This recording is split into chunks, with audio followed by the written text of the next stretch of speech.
algumas palavras antes. O Senhor colocou essa pregação, essa palavra em meu coração. E o nome dessa palavra é: continue clamando.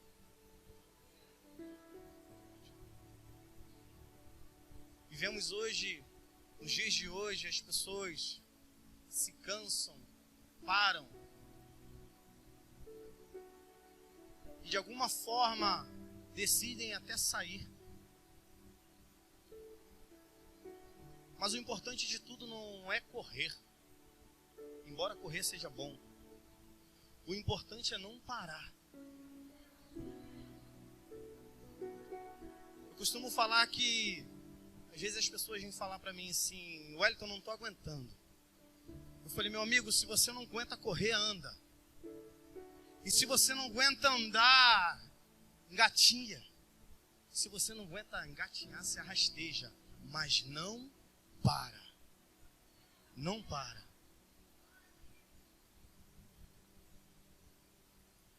E como eu acabei de falar, o nome dessa pregação é clamor, súplica, oração. E o que move tamanho clamor e o que move tamanha súplica é a nossa fé. É a nossa fé. Quando eu falo de clamor, eu tenho total certeza que a tua mente já foi naqueles dias mais difíceis que cada um aqui passou.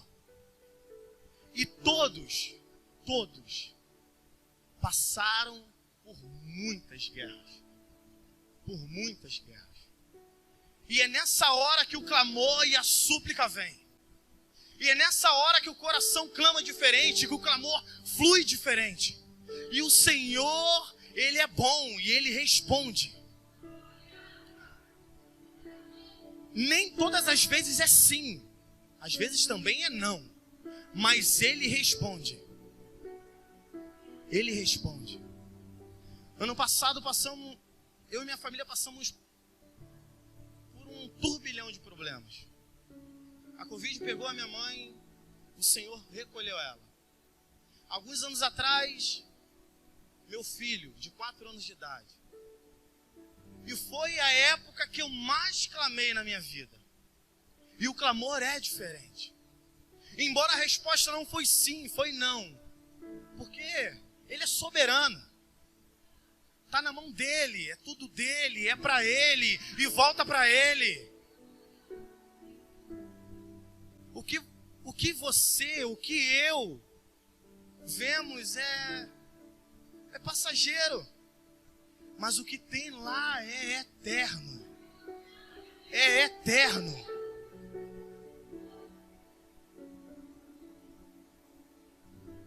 E é isso que move. É o clamor, é a súplica. Lembramos também de Paulo e Silas. Paulo encontra uma mulher com um espírito de adivinhação e essa mulher não está legal, e ele expulsa o espírito de adivinhação dela. E aquela mulher fica sã. Os doutores daquela época não gostaram, era uma renda para eles. Batem Paulo e Silas, jogam na prisão, nu, machucado, numa cadeia úmida. Mas a palavra fala que eles não ligaram. O que eles fizeram? Eles clamaram ao Senhor.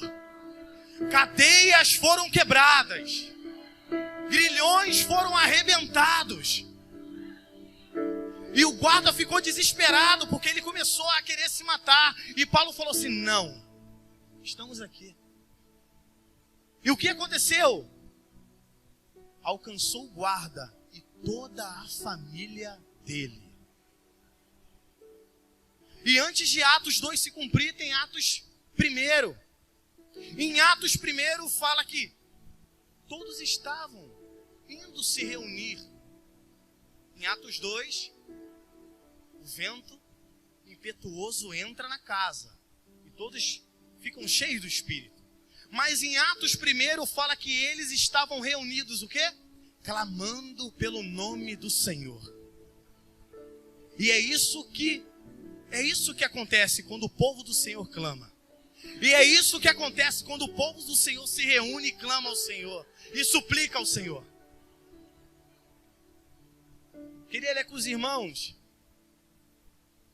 Marcos, capítulo 10, a partir do versículo 46. Vou dando um tempo para os irmãos acharem.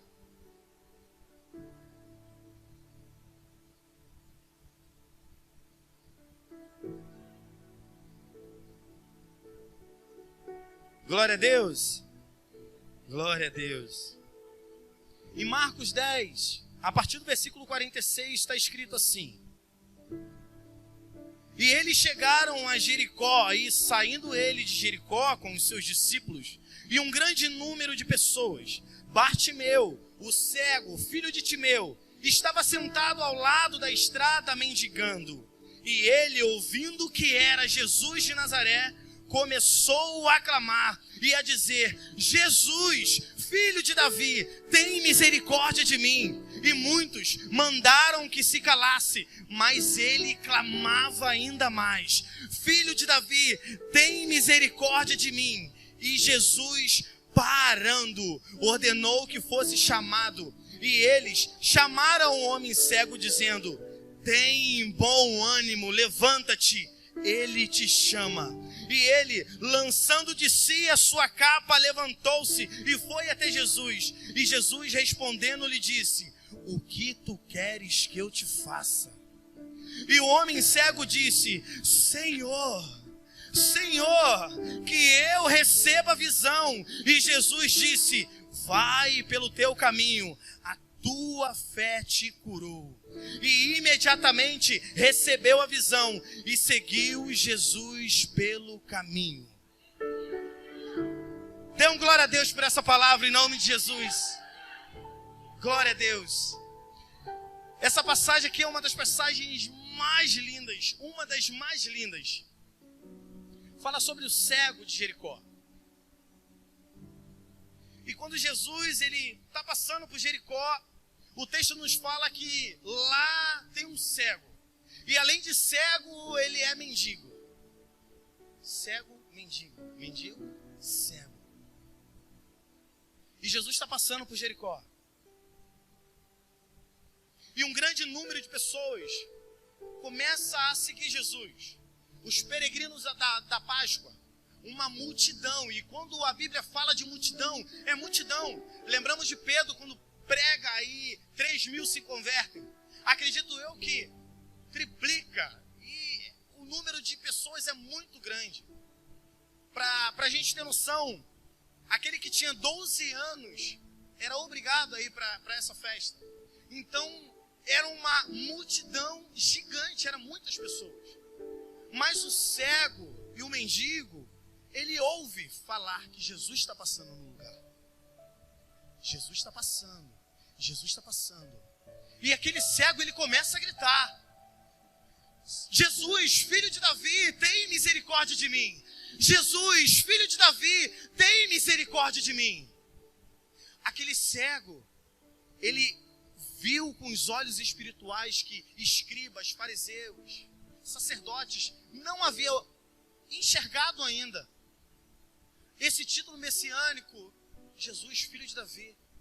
Quem está passando aí é o Cristo, um cego, um mendigo. Quem está passando é Cristo, o Filho de Deus vivo. Ele teve essa noção. Ele teve esse discernimento. É Cristo. Aquele que cura, aquele que veio, aquele que vai voltar. É Ele que está aí. E ele começa a clamar. E a multidão começa a esnobar. Não, para! Você está incomodando o mestre, você está incomodando Jesus. Mas ele não para, ele começa a clamar ainda mais. O texto fala, e ele começa a clamar: Jesus, filho de Davi, tem misericórdia de mim. Tem misericórdia de mim. E Jesus, ouvindo isso, Jesus para. Jesus para. E quando Jesus para, Jesus chama ele.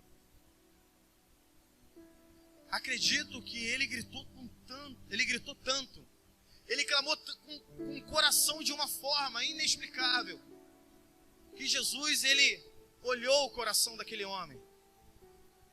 E Jesus parou. Meu irmão, quando eu e você clamamos ao Senhor com coração, suplicamos ao Senhor, o texto fala que Jesus para. Quando o povo clama ao Senhor, Jesus para. Jesus para e te pergunta: o que tu queres que eu te faça? E Jesus nesse exato momento está perguntando para cada um de vocês: o que tu queres que eu te faça? O que tu queres que eu te faça? E a multidão, ele chama o cego. Tem bom ânimo, o Senhor te chama. Tem bom ânimo, levanta, o Senhor te chama. E aquele cego, ele vai de encontro ao Senhor. Aquele cego vai de encontro ao Senhor. E quando ele encontra o Senhor pergunta a ele: Senhor, que eu receba a cura. Que eu receba a cura. E o Senhor cura aquele cego. E o texto, e antes dessa cura, o texto fala que ele lançou de si a sua capa. E eu fiquei meditando, lançou de si a sua capa. Alguns estudiosos dizem que a capa, o Império de Roma deixava ele usar aquela capa como uma identidade. Ele tem aquela capa, ele pode ficar ali pedindo esmola. A capa pode servir para outras coisas. Colocar no chão e o povo colocava esmola. Colocava dinheiro, colocava pão. A capa poderia servir também para esquentar ele do frio. Ou poderia servir também para esconder ele do calor. Mas quando ele reconhece que é o Senhor, ele lança de si a sua capa. Ele fala na mesma hora: eu não preciso mais disso. E quando encontramos o Senhor, temos capas a ser lançadas. Temos que lançar fora alguma coisa. Temos que lançar fora alguma coisa. Eu encontrei o Senhor, lança de si a sua capa. O que é a sua capa? Desânimo. O que é a sua capa? Depressão. O que é a sua capa? Drogas, bebidas. O que é a sua capa? O que é a sua capa? O que eu e você temos que lançar fora? Porque quando encontramos o Senhor, não ficamos da mesma maneira. A palavra diz que Ele é a fonte de águas vivas. Ele é a fonte. Quem beber dessa água nunca mais terá sede. Nunca mais terá sede. Nunca mais terá sede.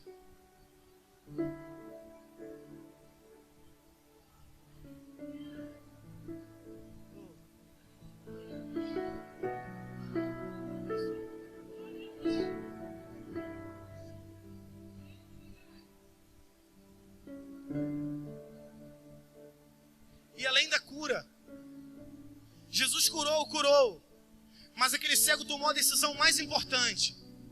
Ele seguiu a Jesus. Meu irmão, o Senhor quer te curar, Ele quer. O Senhor quer te libertar, Ele quer. O Senhor quer restaurar a sua família, Ele quer. Mas em primeiro lugar, Ele quer que você siga Ele. Em primeiro lugar, Ele quer te salvar. Ele quer te salvar. Pegando alguns ensinamentos desse texto. O que esse texto nos ensina? E o primeiro ensinamento é a quem eu e você temos dado ouvidos. Quem você tem dado ouvidos? Quem eu tenho dado ouvidos? Quem? Por quê? A primeira multidão fala para ele assim: para! Não incomoda o mestre, para! E se ele parasse? Jesus está passando por Jericó pela última vez, em direção à sua crucificação. Era a última oportunidade dele.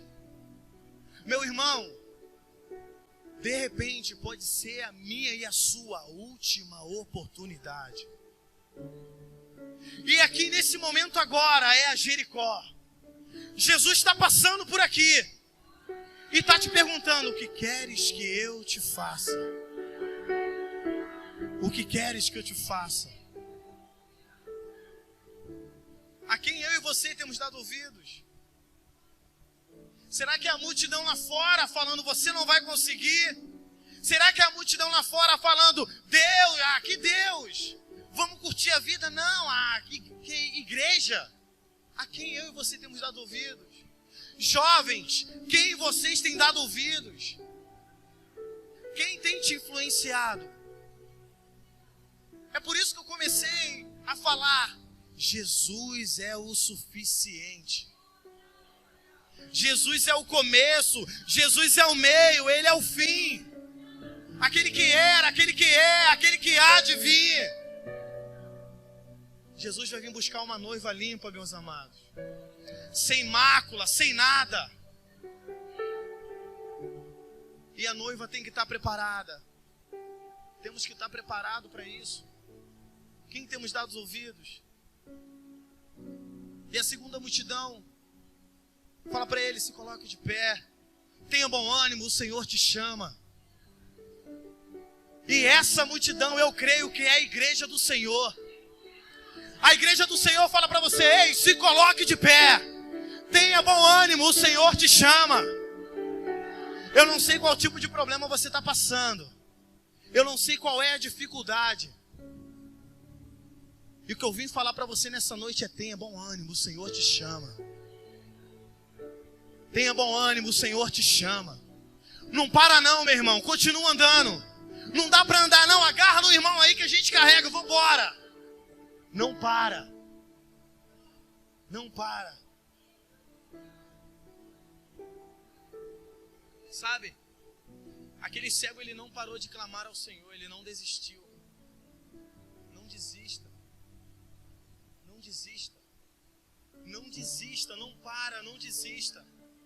Aquele cego, ele continua a clamar e a multidão mandando ele se calar. E aquele cego clamando, clamando. E a resposta veio.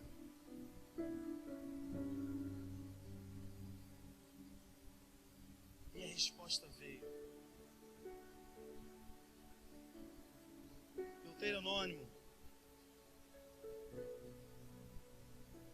31, versículo 6, está escrito assim: sejam fortes e corajosos, não tenham medo, nem fiquem apavorados diante deles, porque o Senhor, seu Deus, é quem vai com vocês, e Ele não deixará, nem os abandonará.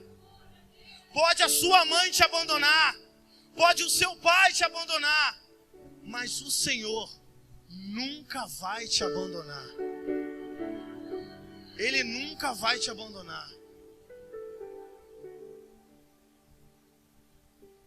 O Senhor tem ministrado no meu coração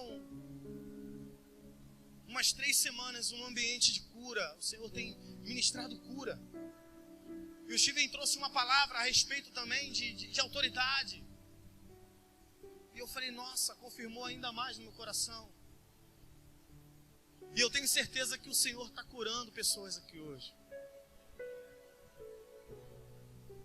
Porque Jesus não muda. Jesus não muda. O Jesus de Paulo é o mesmo de hoje. O Jesus de Sila é o mesmo de hoje. O Jesus da mulher do fluxo de sangue é o mesmo de hoje. O Jesus do cego de Jericó é o mesmo de hoje. E Jesus está tocando na tua vida agora. E qual é o tipo de cura que você precisa?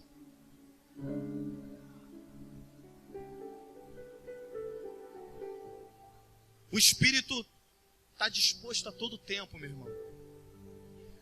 Basta você dar o primeiro passo e falar assim: eu creio e eu quero. Eu creio e eu quero. Qual tipo de cura você está precisando? O que você está precisando nessa noite? Uma cura emocional? Uma cura espiritual? Uma cura familiar? Uma família restaurada? Jesus está te perguntando: o que tu queres que eu te faça? Tenha ousadia. Senhor, eu preciso, eis-me aqui. Isaías, eis-me aqui, Senhor. Dá o primeiro passo, meu irmão. Dá o primeiro passo.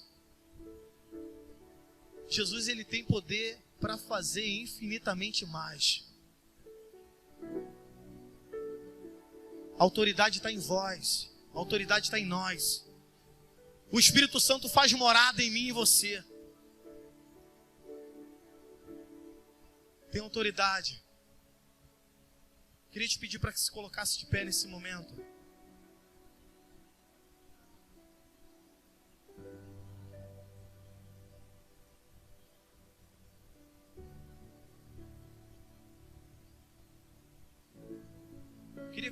Queria pedir para que vocês fechem os seus olhos.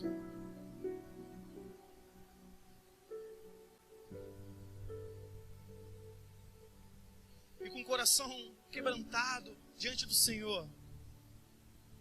O Senhor está te perguntando: o que tu queres que eu te faça? O que tu queres que eu te faça?